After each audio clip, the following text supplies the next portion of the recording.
नमस्कार, मी वीनास kitchen cooking with लव मध्ये आपलं सर्वांचं मनापासून स्वागत आहे।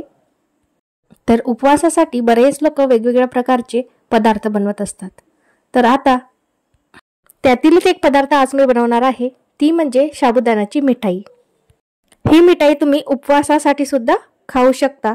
चवीला अतिशय उत्तम आहे आणि बनवायला तर अतिशय सोपी आहे। अगदी 10 ते 15 मिनिटात छान अशी तयार होते। तर ही अगदी साधी सोपी उपवासाची साबुदाण्याची मिठाई कशी बनवायची ते बघण्याकरता आपण आता रेसिपीला सुरुवात करूया। तर मिठाई बनवण्याकरता एका कढईमध्ये मी 1 वाटी साबुदाणा घेतलेला आहे। साबुदाण्याला अगदी लो फ्लेमवर आपल्याला हलकसं भाजून घ्यायचं आहे, जेणेकरून तो साबुदाणा थोडासा गरम होईल। तर याला फाईन बारीक करण्याकरता आपल्याला याला छान असं भाजून घ्यायचं आहे, जेणेकरून तो छान असा आपल्याला बारीक वाटता येईल। तर 1-2 ते 3 मिनिटं आपल्याला या साबुदाण्याला भाजायचं आहे। अगदी आपल्याला ब्राऊन याला करायचं नाही, तर हलकसं आपल्याला याला गरम करायचं आहे।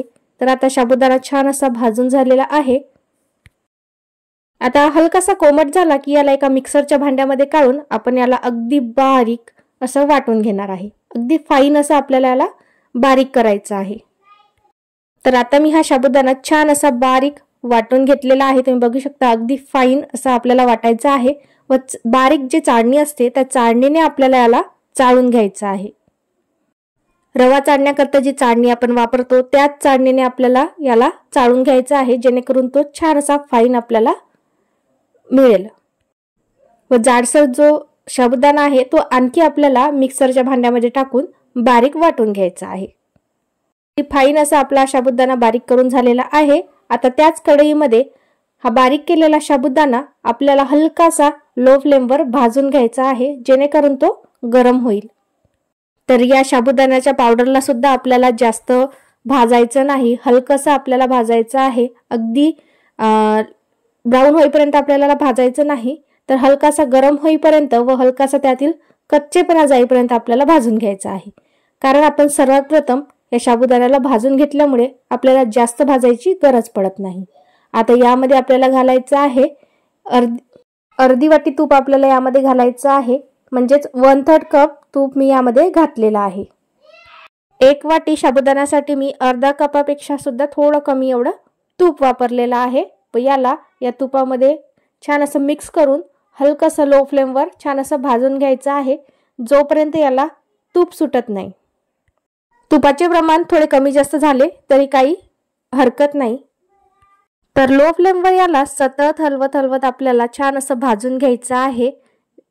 गॅसची फ्लेम हाय करायची नाही, नाहीतर हे करपू शकतं व याला कळवट वास येऊ शकतो। तर आपल्याला लो फ्लेमवर याला छान असं तूप सुटेपर्यंत भाजून घ्यायचं आहे।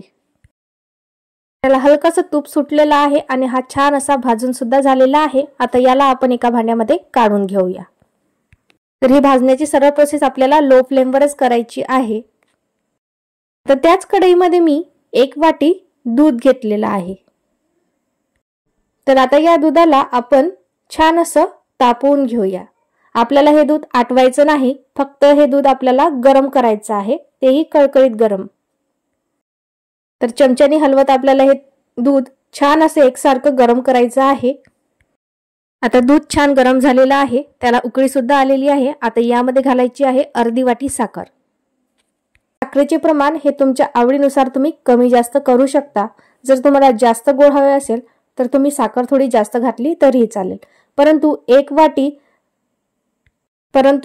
वाटी साबुदाण्यासाठी अर्धी वाटी साखर वापरा। जर त्यापेक्षा जास्त वापरली तर मिठाई ही खूप जास्त गोड होऊ शकते। तर ही साखर या दुधामध्ये विरघळेपर्यंत आपल्याला याला हलवत राहायचं आहे। तर या दुधाला छान अशी उकळी सुद्धा आलेली आहे व ही साखर सुद्धा या दुधामध्ये छान अशी मिक्स झालेली आहे। दूध आपल्याला जास्त आटू द्यायचं नाही। ही प्रोसेस तुम्ही मीडियम फ्लेमवर करायची आहे। तर तुम्ही बघू शकता या दुधाला छान असे उकळी सुद्धा आलेली आहे। आता यामध्ये आपण घालणार आहोत भाजून घेतलेला साबुदाण्याचा पीठ। तर आपल्याला हे संपूर्ण पीठ या दुधामध्ये घालायचं आहे। जर आपण हे पीठ न भाजता जर घातलं तर ही मिठाई कच्ची लागते, त्यामुळे आपल्याला या साबुदाण्याच्या पिठाला तुपामध्ये छान असं भाजून घ्यायचं आहे। आता यामध्ये हे साबुदाण्याचं पीठ घातल्यानंतर याला सतत ढवळत आपल्याला याच्या गुठळ्या मोडायच्या आहे। तर ही प्रोसेस आपल्याला अगदी लो फ्लेमवर करायची आहे। हाय फ्लेमवर जर केली तर हे सगळं मिश्रण आपलं कोरडं होऊ शकते व याच्या गुठळ्या ज्या आहेत त्या मोडल्या जाणार नाही। त्यामुळे आपल्याला लो फ्लेमवर याला सतत हलवत याच्या गुठळ्या मोडायच्या आहे, जेणेकरून ही बर्फी अशी सॉफ्ट होईल। यातील संपूर्ण गुठळ्या मोडल्या गेलेल्या आहे व छान अशी सॉफ्ट आपले हे मिश्रण तयार झालेलं आहे। तुम्ही बघू शकता अगदी सॉफ्ट हे मिश्रण झालेलं आहे। आता यामध्ये घालायची आहे वेलची पूड। तर अर्धा चमचा आपण यामध्ये घातली आहे वेलची पूड। आता याला आणखी यामध्ये मिक्स करून घ्यायचं आहे, जेणेकरून संपूर्ण या मिश्रणाला हे लागेल। आता या स्टेजला आपल्याला गॅस बंद करायचा आहे व याला सतत आपल्याला मिक्स करायचं आहे, जेणेकरून एक कढईला लागायला नको। आणि आता याला थोडंसं तूप सुद्धा सुटलेलं आहे, तुम्ही बघू शकता याला छान असं तूप सुद्धा सुटलेलं आहे। आता गरमच मिश्रण तूप लावलेल्या भांड्यामध्ये आपण काढून घेऊया व त्याला आपल्याला याला छान असं सेट करायचं आहे। तर तुम्हाला हे मिश्रण ज्या भांड्यामध्ये सेट करायचं असेल त्या भांड्याला तुम्ही थोडंसं तूप लावून घ्या, जेणेकरून ही बर्फी आपल्याला काढायला इझी जाईल, त्यामुळे ती त्या भांड्याला चिटकणार नाही। आता याला या चमच्याने दाबून आपण याला सेट करून घेऊया। हाताने याला एकसारखं सेट करून घेतलेलं आहे। हे मिश्रण सुद्धा छान असं थंड झालेलं आहे। आता याला आपण हव्या त्या आकारामध्ये कट करून घेऊया।